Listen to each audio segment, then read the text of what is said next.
내가 다시 여러분에게로 가면 여러분 자랑거리가 그리스도 예수 안에서 나 때문에 많아질 것을 믿습니다. 아멘.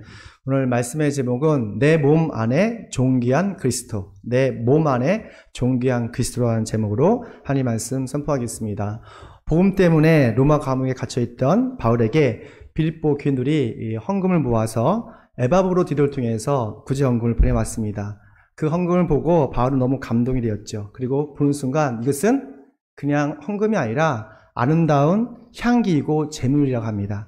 빌립보서 4장 18절 난 여러분이 보내준 것을 에바브로 디도로부터 받아서 풍족합니다. 그것은 아름다운 향기이며 하나님께서 기쁘게 받으시는 재물입니다 라고 말해요. 그러니까 우리가 일상에서 선교와 구제를 위해서 사랑을 위해서 쓰이는 작은 비용, 재정 이 모든 것이 하나님 보시기에 아름다운 향기이고 예물이 된다는 거예요. 우리가 하나나라 가면 하나님께서 우리의 이 작은 헌신을 100배로 축복해 주실 걸 믿습니다. 보상해 주실 걸 믿습니다. 세상은 복음을 전하는 바울을 감옥에 가뒀지만 그의 영혼은 가둘 수가 없었어요. 그의 영혼은 감옥의 쇠창살을 넘어서 자유와 기쁨을 누릴 수 있었습니다. 그래서 밖에 있던 빌립보 교인들에게 위로하고 기뻐하라고 말합니다. 빌립보 4장 4절 함께 있습니다. 시작. 주 안에서 항상 기뻐하십시오. 다시 말합니다. 기뻐하십시오. 주 안에서 always 항상 기뻐하라는 거예요. 다시 말하니까 기뻐하라는 거예요. 지금 누가 누구를 위로하고 있는 겁니까? 감옥 안에 있는 갇혀있는 바울이 교인들한테 위로하고 있는 거예요. 어떻게 이렇게 기뻐할 수 있을까? 아니 쾌쾌한 냄새가 나고 이거 열악한 감옥에서도 어떻게 이 바울은 자유와 기쁨을 누릴 수 있을까? 그 몸 안에 예수 그리스도가 있었던 거예요. 그 마음에 예수 그리스도가 있었기 때문에 어떤 열악한 상황에서도 자유할 수 있었고 기쁨을 누릴 수 있었던 것이죠. 빌립보서 1장 22절 나에게는 사는 것이 그리스도시니 주는 것도 유익합니다. 우리가 예수를 믿는 순간 우리는 예수님 우리 마음속에 쑥 들어오세요. 그래서 어떤 열악한 상황에서도 어떤 치열한 상황에서도 평정심을 잃지 않을 수가 있는 것이죠. 그렇다면 우리 몸 안에 존귀한 그리스도가 계시면 어떤 성기적 삶을 할 수 있을까? 함께 있습니다. 시작. 복음을 위한 삶을 할 수 있습니다. 아멘. 우리 안에 그리스도의 영이 있으면 예수님이 함께 계시면 복음을 위한 삶을 살 수가 있어요. 우리 15절 말씀 함께 있습니다. 시작. 어떤 사람들은 시기하고 다투면서 그리스도를 전하고 어떤 사람은 좋은 뜻으로 전합니다. 빌립보 교인들 중에 대부분이 바울을 참 좋아했습니다. 그의 카리스마, 그의 연설, 추진력 너무 좋아했어요. 근데 일부가 바울의 스타일을 좋아하지 않았어요. 우리 교회도 저를 대부분 다 좋아하지만 한두 명이 저의 야당 편에 서 있지 않습니까? 아시잖아요. 아시죠? 두 명이 있습니다. 우리 아내와 대형입니다. 그렇지만 모든 분들이 다 저를 좋아하는 것 같아요. 그 빌립보 지역도 어떤 지역이었냐면 로마의 퇴역 장교들이 살았던 지역입니다. 그래서 좀 재정적으로 안정적이고 충성심이 상당히 강했던 도시가 바로 빌립보예요. 근데 그곳에서 바울은 주님을 선포했어요. 로마 황제가 주님이 아니라 예수 그리스도가 저 십자가 달려 죽으셨던 그 예수 그리스도가 하나님이시며 우리의 주님이시다고 하니까 좀 적대적인 감정이 듣지 않겠어요? 근데 바울이 엄청난 카리스마가 있었거든요. 성령의 은사가 있었거든요. 그러니까 그 은사를 보고 어쩔 수 없이 믿었지만 그래도 뭔가 좀 마음이 상했던 그런 부분이 있었던 것이죠. 근데 그 마침 바울이 복음을 전하다가 감옥에 갇혀버렸어요. 구금이 됐어요. 이때라 생각했던 그 바울 반대파들이 정말 숨겨놨던 발톱을 드러내기 시작합니다. 사도 바울이 없어도 우리 빌립보 교회는 성장할 수 있어. 나는 그런 것을 보여주기 위해서 어떻게 보면 자기의 세력을 이렇게 모으기 위해서 열심히 전도를 하게 됩니다. 그러니까 순수한 동기가 아니라 시기와 질투심으로 목회를 한 거예요. 전도를 한 거예요. 우리 17절 말씀 볼까요? 시작. 시기하고 다투면서 하는 사람은 경쟁심으로 곧 불순한 동기에서 그리스도를 전합니다. 그는 나의 감옥 생활에 괴로움을 더하게 하려는 생각을 품고 있습니다. 그러니까 어떻게 보면 바울 입장에서는 상당히 괘씸하죠. 빌립보 교회를 개척하신 분이 사도 바울이거든요. 여러분 그걸 기억하시면 좋겠어요. 교회는 예수님의 핏값으로 세우신 거룩한 공간이지만 의인들이 모인 곳이 아니에요. 죄인들, 약간 우리의 아직까지 고집이 있는 사람들이 모인 곳이기 때문에 항상 문제가 있어요. 교인 중에는 정말 좋은 분들이 있습니다. 여러분 다 참 좋으시죠? 또 나쁜 사람도 있어요. 또 이상한 사람들이 있어요. 그래서 영적 리더에 대한 시기심과 지치심으로 정말 많이 힘들게 하는 그런 사람들이 있더라고요. 천안에 YM 교회에 장로님들이 목사님을 좀 음해했던 일이 있었습니다. 거짓으로 음해했죠. 근데 모든 것이 다 무혐의 처리됐어요. 그런데 안타깝게도 그 YM 목사님이 급성암으로 돌아가셨어요. 아마 여러분 다 아시는 분일 겁니다. 평생 개척을 해서 열심히 성도를 가르치고 양육했어요. 근데 정말 64세 정도 되셨는데 1년 은퇴를 앞두고 여러 가지 스트레스를 많이 받아서 소천하셨을 등을 보게 됩니다. 우리가 복음을 위해서 하는 사람에게 적대심을 갖지 않았으면 좋겠어요. 이 본질적인 문제가 아니면 함께 가는 것이 상당히 중요합니다. 빌립보 교인들 중에서도 아주 불순한 동기로 바울을 괴롭히는 사람이 있었어요. 하지만 바울은 평정심을 잃지 않고 기뻐했습니다. 우리 18절 하반절 말씀 보면 어떤 시기든지 결국 그리스도가 전하는 것입니다. 나는 그것을 기뻐합니다. 앞으로도 또한 기뻐할 것입니다. 그러니까 바울이 항상 기뻐할 수 있었던 것은 그가 복음의 사람이었기 때문이에요. 어떤 사람이요? 복음의 사람. 복음이 인생의 전부였어요.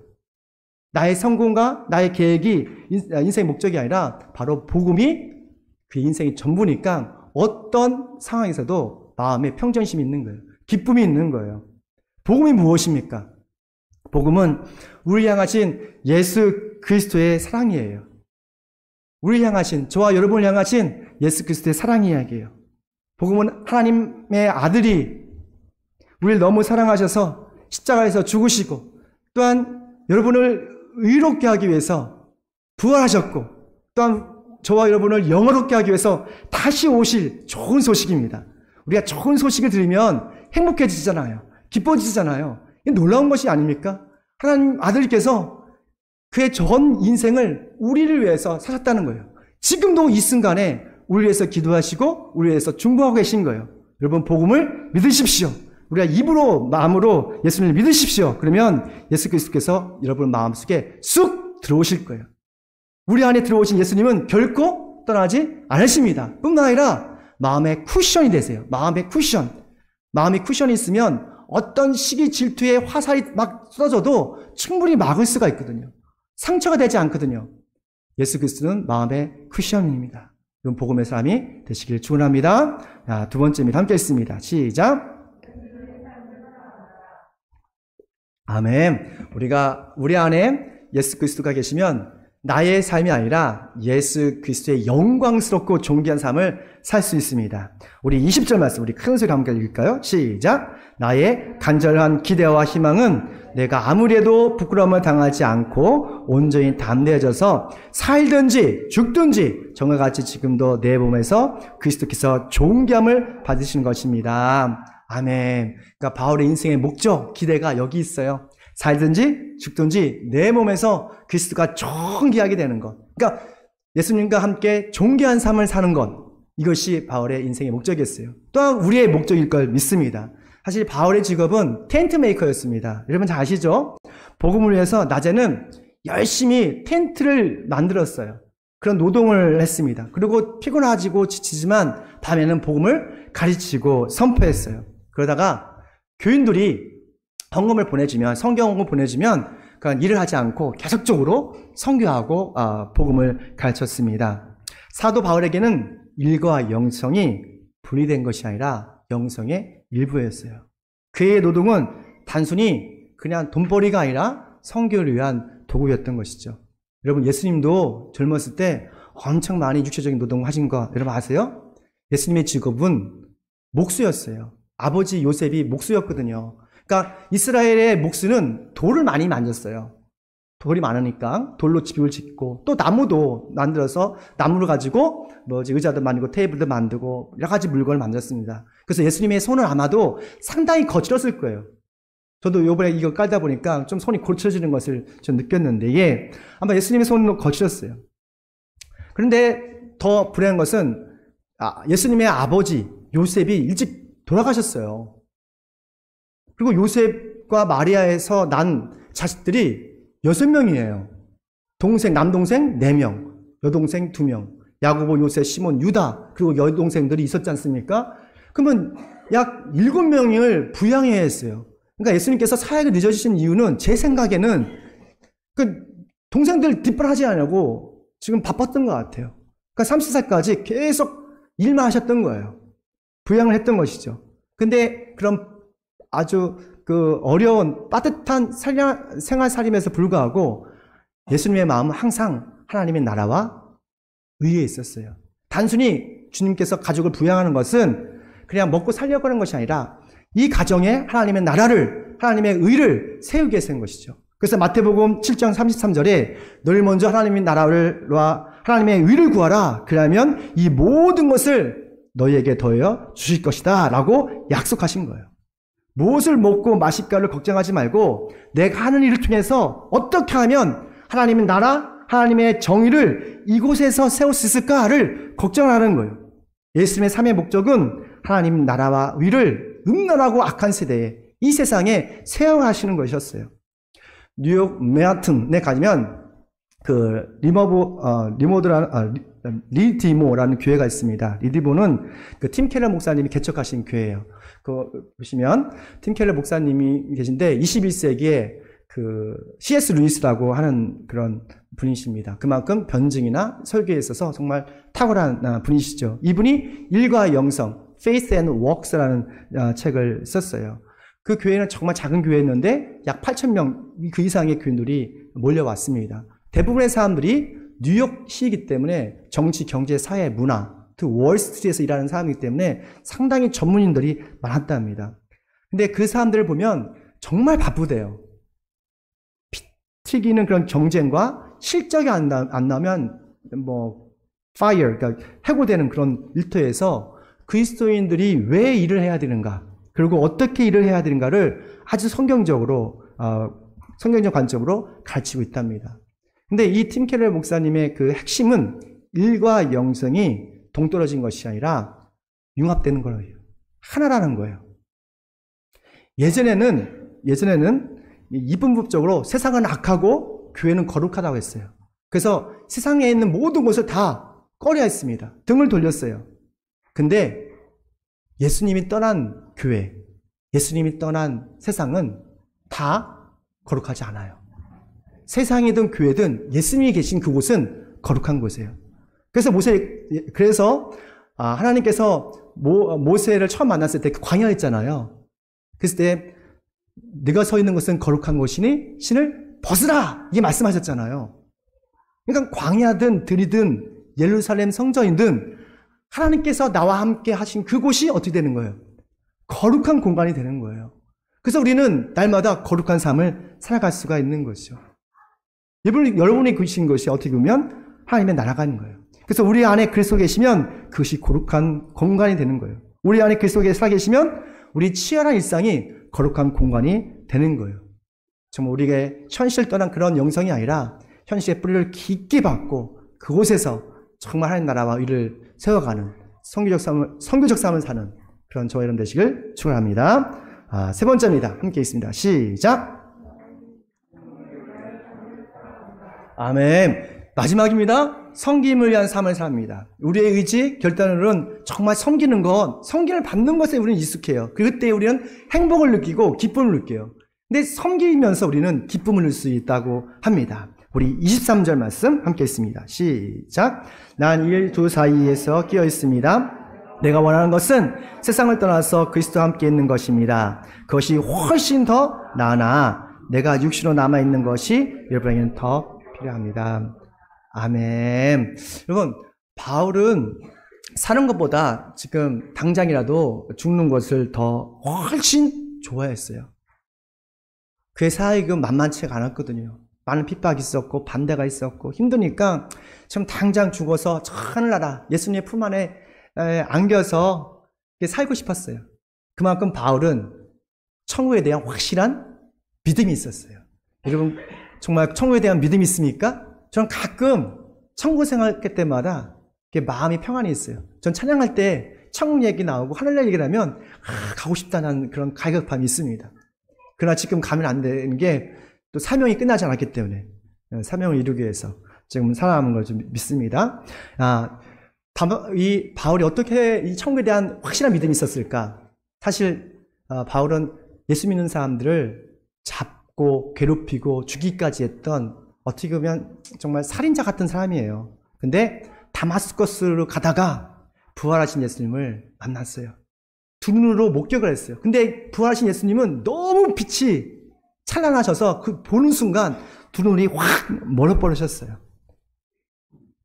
그래서 예수님께서 그 아나니아를 보내서, 예수님의 제자 아나니아입니다. 보내서 바울의 눈을 뜨게 하십니다. 그 후로 육신의 눈이 아니라 영적인 눈으로 살아가게 되는 거예요. 예전에는 자신의 성공, 욕망을 이루는 것이 인생의 목적이었는데 영적인 눈을 보니까 그게 별거 아니에요. 하나님 나라와 위로에서 부활하신 그 주님을 위해 살아가는 것, 그것이 너무 찬란하고 영광스러웠던 것을 알았다는 거예요. 그래서 바울이 살아가는 존재 이유가 딱 한 가지예요. 섬기기 위해서. 23절 하반절 말씀 보면 내가 육신으로 남아있는 것은 여러분에게는 더 필요합니다. 지금 바울이 사는 목적은 믿음이 연약한 사람들, 갈팡질팡한 사람들, 복음을 전해도 시기 질투 무심을 전하는 그 빌립보 교인들을 섬겨서 정말 하나님의 사람으로 바꾸기 위해서 살아가는 것이죠. 즉 예수님처럼 섬김의 삶을 사는 것이 그의 목적이었어요. 왜 교인들에게 목회자가 필요합니까? 무능한 목회자라도 교인들을 기도와 말씀으로 섬겨줄 수 있기 때문에 그래요. 왜 목회자에게 교인들이 필요해요? 연약한 교인이라도 목회자들의 섬김을 통해서 예수님의 성품을 담을 수 있기 때문에 그래요. 그래서 예수님은 이렇게 말씀하십니다. 인자는 섬김을 받으러 온 것이 아니라 섬기러 왔으며 많은 사람을 위하여 자기 목숨을 몸값으로 치러주려고 왔다. 아멘. 이것이 우리에게 주신 하나님의 음성이라고 저는 믿습니다. 예수님께서 이 땅에 오신 것, 자신의 몸으로 자신의 핏값을 여러분을 섬겨주기로 오셨어요. 그러니까 우리도 예수님처럼 우리 서로서로를 섬겨줘야 돼요. 서로 부족한 부분이 보였을 때 흉보는 것이 아니라 서로 덮어주고 용서해주는 것이죠. 섬겨주는 것이죠. 자기의 재능 가지고. 요즘은 포스트 코로나를 넘어서 위드 코로나, 즉 코로나와 함께 사는 그런 세상이 되어지고 있어요. 근데 이 시대에 한국교회의 큰 문제는 제 생각에는 목사와 교인의 관계가 완전히 파괴됐어요. 교인들은 더 이상 목회자를 원하지 않습니다.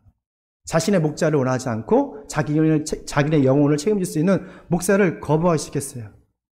인터넷에 들어보면 유명한 설교자들이 다 나와요. 그리고 얼마든지 좋은 설교, 훌륭한 설교를 들을 수 있어요. 그분들이 자신의 목사라고 착각을 해요. 유명한 설교자들은 우리에게 좋은 영적 인사이트를 줄 수 있는데 나를 위해서 섬겨줄 수는 없어요. 나의 상황, 나의 어떤 상태를 잘 모르거든요. 나만을 위해서 기도해주고 나만을 위해서 말씀을 줄 수는 없어요. 그게 큰 차이점이에요. 근데 담임 목사는 누구보다도 교인들의 상황과 어려움을 잘 압니다. 왜냐하면 담임 목사는 매일 생각하거든요. 매일 생각해요.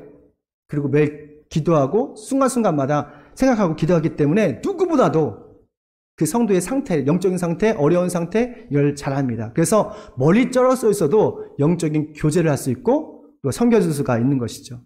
우리 안에 존귀한 그리스도가 계십니다. 우리 안에 성령님이 계십니다. 그러면 그것 중에서 우리는 서로가 어떻게 돼요? 섬겨주는 거예요. 고린도전서 3장 16절 말씀 우리 함께 읽을게요. 시작. 여러분은 하나님의 성전이며 하나님의 성령이 여러분에 거하는 것을 알지 못하니까. 아멘. 우리 안에 존귀한 그리스도가 계시다면 서로 섬김의 삶을 살 수가 있습니다. 예수님께서 제자들의 발을 정말 스승으로서 섬겨주셨던 것처럼 섬김의 리더십을 보여주셨던 것처럼 우리의 서로 부족함들을 흉보는 것이 아니라 서로 용서해주고 덮어줌을 통해서 우리가 우리 삶 속에서 존귀한 그리스도가 세워지는 그런 성김의 삶이 되시길